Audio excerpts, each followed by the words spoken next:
Speaking at Ochiwarongo, Kahungu says women's stories will give inspiration and guidance on what women have done and should continue doing.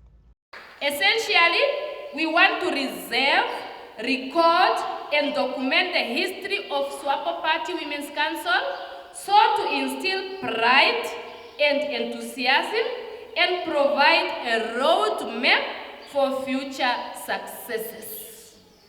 Some of you may not know that the Swapo Party Women's Council is about to turn 54 and 55 years old. As it was conceived in January 1969-1970, Consultative Congress of Swapo Party held at Tanga in Tanzania.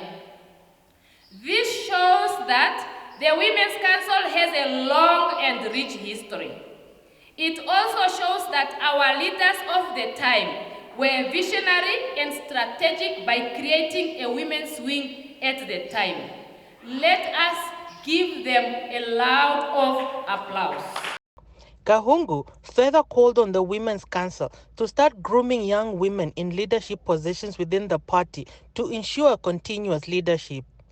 She also pointed out on the need for unity amongst all and promotion of vocational studies to empower the youth with skills and abilities to impact the economy.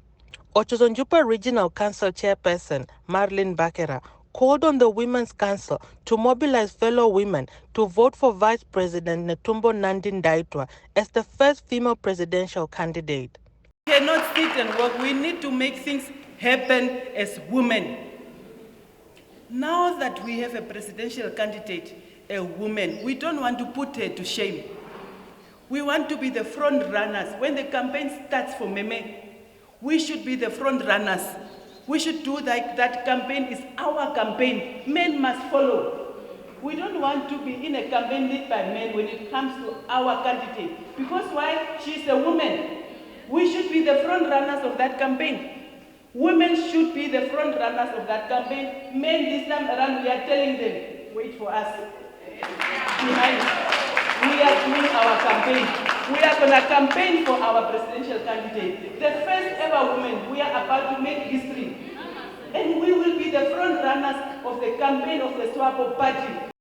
Mbagera also called on women to gear up with current affairs and trends happening locally and internationally, so they are well vested with issues and information that will affect them or gear them for development. The workshop, which attracted key members from all 14 regions, was held under the theme, "The Toll of a Woman Comforts the Nation," enhancing Swapo Women's Council footprint through effective planning, implementation, and monitoring. Faith Sankwasa, NBC News, Oshiwarongo.